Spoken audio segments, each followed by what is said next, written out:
Brady's is a family business that succeeds in ensuring that no matter who you are, no matter what your spirit, no matter what your palate, you're going to come in here and you're going to walk out feeling that you're part of our family, which is super important.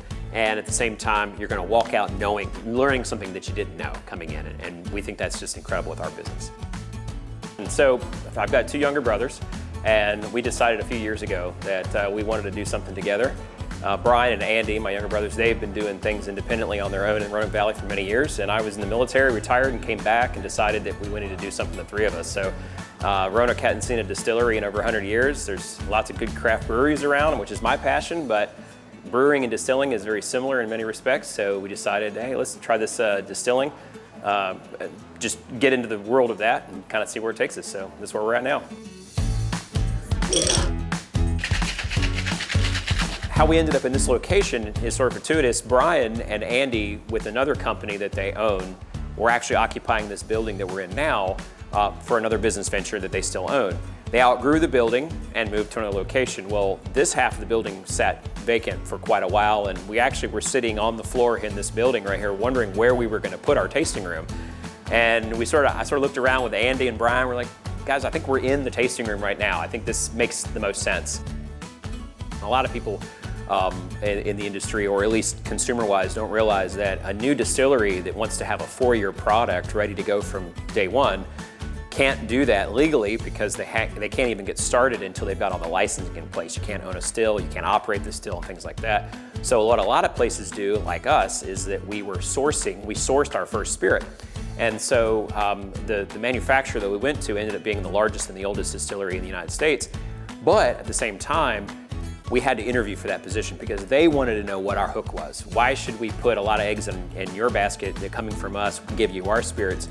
And I think at the end of the day, some of the things that really stood out to them was, well, we're family owned, 3 brothers, and we get along, and we do this together. You know, we don't have any issues with that. We're veteran owned. You know, as I said, I retired from the military, so part owner of this distillery, do that.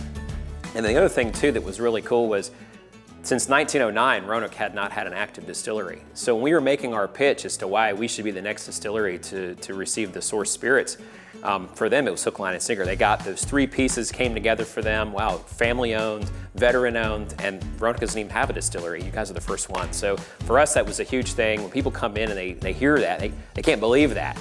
We'll probably always source our bourbon at the same time while we're producing our own, and we're barreling it away so that one day we have a 4, a 6, and 8 year as well. We also do rum. We do that in-house. We also have whiskeys that we've made. But the important thing is that we're blending what we make here with other people, which is why we kind of honed in on the name Accomplice. It was an important thing. We were kicking around what we were going to call our spirits because we've worked with other people in the trade to come to the brand that we arrived at. Although they didn't aid and abet in any kind of crime, which is typically assimilated with accomplice, they are our partner in this crime that we see putting things together. So Accomplice is our namesake. That's all of our whiskeys carry that label. That's because each one of our whiskeys is either sourced partially within the state of Virginia, out of the state of Virginia, and then also blended with whiskey that we do here. So vodka, whiskeys, we do a gin in-house. We make that 100% our own with all of our water. Like I said, comes from the state, from the cove, and we think that's a hit. That has been really good for us. So all of the spirits that we have some play in, whether it's sourcing the local state or out of state or made in-house.